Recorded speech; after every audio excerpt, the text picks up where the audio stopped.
Hey yo, what's up mga katropa and welcome to Joms TV. Tara, papasyalin natin itong isa sa mga pinakamagandang tulay dito po sa Metro Manila, which is itong Estrella Pantaleon Beach dito po sa may Makati, Mandaluyong area. Tara mga katropa. As you can see, andito po tayo sa may Makati City na kung saan makikita nyo itong napakagandang view ng Pasig River. So yung building na yan guys, yan po yung Makati City Hall at yan naman po yung mga naglalakyan at mga nagtataasang buildings dito po sa may part ng Makati, Mandaluyong area. So tara mga katropa ay magsa-sightseeing tour tayo dito po mismo sa may Estrella Pantaleon Bridge. Siyempre nga naman, talagang napakatayog itong mga buildings dito po sa may Makati side. So talagang mas pinaganda pa lalo yung mga scenery, especially dito po sa may part nitong Esplanade papunta dun sa may mismong tulay. So pupuntahan natin yung tulay na yan. So titignan natin yung napakagandang view dito po sa may vicinity nitong Makati, Mandaluyong area.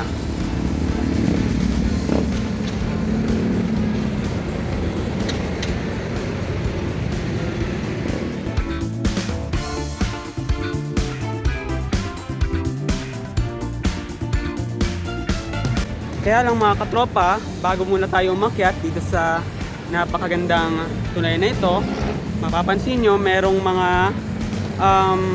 vandalized na nakasulat dito mismo sa side. And also, lalo na dito, ayan, so merong mga vandalism. Syempre, kaya lang nakakalungkot na instead na malinis itong paligid na ito, talagang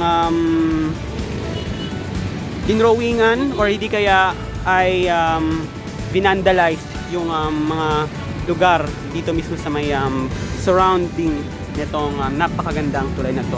So meron din dun sa may sa may bago papakyat.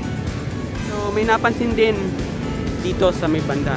Ewan ko lang dun sa may paakyat kung merong mga naka-vandalize doon. So yun lang yung nakakalungkot sa atin mga katropa. So ayan, so be responsible po tayo sa ating mga surroundings. Ayan. So ngayon mga katropa, aakyatin na natin itong tulay na ito. So yan, so meron siyang pedestrian lane na kung saan makikita nyo talagang napakaganda ng skyline nitong Rockwell dito po sa Makati City.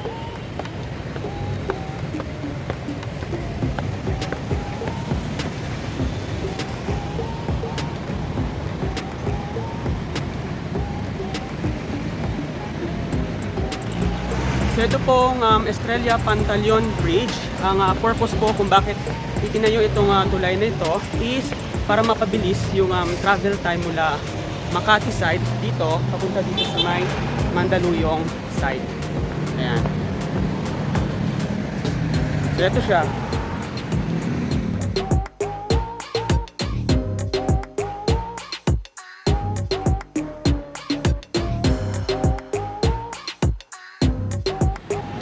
Siyempre nga naman mga katropa, may kita nyo mula dito yung napakagandang view ng Makati City and also dito po sa may part nitong Mandaluyong City.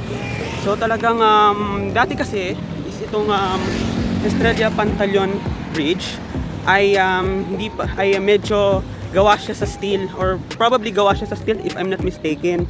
Kaya lang noong 2017 ay it underwent major rehabilitation and renovation. So part siya ng build program na kung saan isa po ito dun sa tatlong tulay na itinayo through yung China Aid.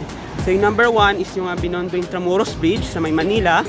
Pangalawa naman is ito at yung isa naman is yung sa may C5 bridge dun sa may BGC Ortigas Link Bridge pa lang tawag dun. So ito na yung Mandaluyong side nitong Estrella Pantaleon Bridge. Ayan.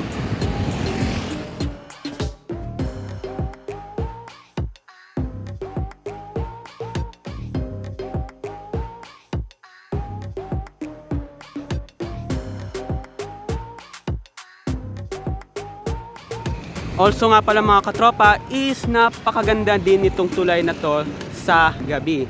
syempre nga naman makikita nyo itong napakagandang skyline ng Ortigas Center. So yan yung Ortigas Center. Tapos yan yung Guadalupe Bridge, zoom in ang ating camera, yan. Tapos makikita nyo sa gabi talagang napakaganda ng illumination nitong Rockwell Center or Rockwell Makati. Ayan. So yun. So di ba? Lalakad tayo. So po mismo sa napakagandang tulay na to. So syempre nga naman ay hindi lang pang motorista, hindi, people friendly din itong tulay na ito. So kagaya din siya dun sa may pedestrian bridge ng Binondo Intramuros Bridge sa Maynila. So meron din siyang pedestrian lane for people na gustong mamasyal, maglakad, or di kaya mag-sightseeing tour. Tapos guys, ito naman yung Pasig River. Ayan. And then yan yung Esplanade or River Park dito sa may papunta or paakyat dito po mismo sa may tulay na ito. Ayan. Thank you very much po. Ingat po kayo palagi and God bless po sa ating lahat. Create, discover, and explore with Joms.